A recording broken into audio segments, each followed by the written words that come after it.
Today I want to talk about the parallel between having mice in your house and having stress in your life. That's what we're going to talk about on today's show. My friends, well, the first step is realizing that you have a mouse infestation problem. You know, you see the little drippings, or you see the little mouse turds in your cupboards, and you see them everywhere. You see them by food that you really don't want to see them by.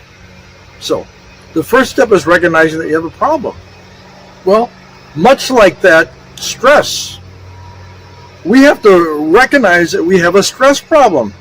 There's a lot of people that don't want to admit that they're stressed out all the time, my friends.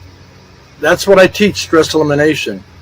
And people are afraid to admit that they're not happy, or they're anxious all the time, and that they're worrying about things all the time. But the first step in fighting that stress is to recognize that you have a stress infestation. It's in you, problem, just like mice. So that is step number one. I'm going to give you about 4 steps that is going to actually help rid yourself of your stress.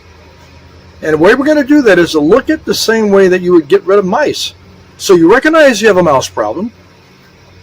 You recognize that you have a stress problem.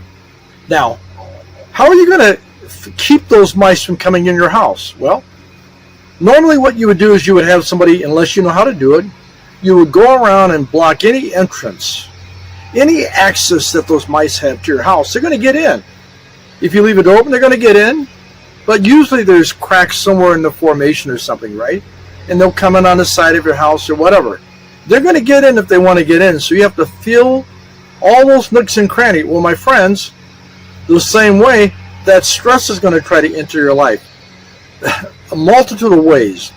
Through broken friendships, through possibly a job that you lost.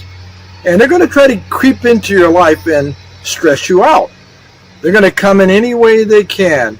Through relationships, through issues at work, through a bad driver, whatever it is. So how are they entering into your life? So you have to recognize, how are they coming in? You have to block that.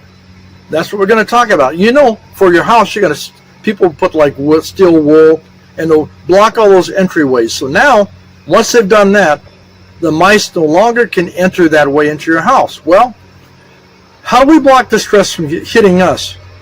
Well, we have to recognize what stresses us out. What typically stresses you out? And when I teach people stress elimination, I have them briefly write down everything that they think about, my friends, that stresses them out. They make a list of it. And that list is their entry points. And that list is different for everybody. I know it was different for me when I did my list, right? Little things would upset me. Some people, it takes big things, right, to stress them out or to get them worried. So you make out that list.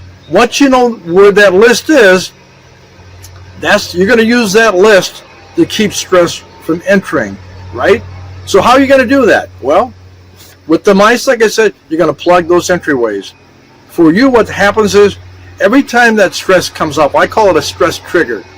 Whatever it is that caused you to be stressed out, you get a trigger, and you recognize that trigger, and how are you going to keep that trigger from affecting you?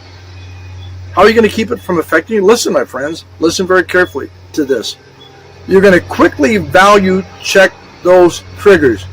Now, value checking in a nutshell is giving it weight. Does this thing that's hitting you, is it going to benefit you? And it isn't going to benefit you. Being negative is never going to benefit you. Getting stressed out is never going to benefit you. I don't care what it is. So you're going to value check it. If there's value in that stress, go ahead. So be it, right? Don't worry about it. But if there isn't any value in that stress, you're going to just block it. You're going to refuse to let it in. And the reason you're going to be able to do that is you're now going to realize that those stress triggers, if you let them into your life, my friends, they essentially have owned you. You become a slave to those stress triggers. And I don't want to be a slave. Who wants to be a slave? So you're going to quickly value check those stresses when they come your way. Do the stress triggers. Again, that stress trigger is, little thing goes off in your head, oh, this bothers me, or this used to bother me. So once you recognize that, then you're going to take the next step, all right? Now, you recognize, you block mice in your house. what do? You have to kill those mice or get rid of those mice. Some people kill them. Other people capture those mice and they release them out into the wild. Well, the same way with your stress. Once you realize what's affecting you, when those triggers ring off in your head, you acknowledge that there has no values, and you're really capturing those things with your mind. And then you're quickly releasing them. So somebody says something that would have typically gotten me upset, right, in the past, and they say what they're saying, trigger rings a bell on my head. Oh, I don't like that. And I know how I would have responded before. And the reason I know that, my friends, is because I went through a list of the things that used to really get me stressed out. It rings a bell in my head. I quickly acknowledge that there's no value in it in my head. I'm doing this all in my head. I don't have to go through deep breathing or nothing, my friends. I recognize that it has no value. I capture that in my head. I capture that. Then I just let it go with my hand. It's like I release it. Just like if you're fishing or something and you catch that fish, you catch it, you let it go back out. So I catch it and I release it the same way when you have that mouse or that mice infestation in your house. You catch it and you release it.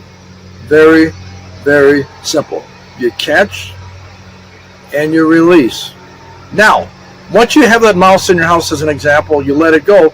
You don't sit around all day and think about those mice that were in your house because you're excited, right, that they're gone. My friends, the same way. Once you release that stress, you catch it and release it, you let it go.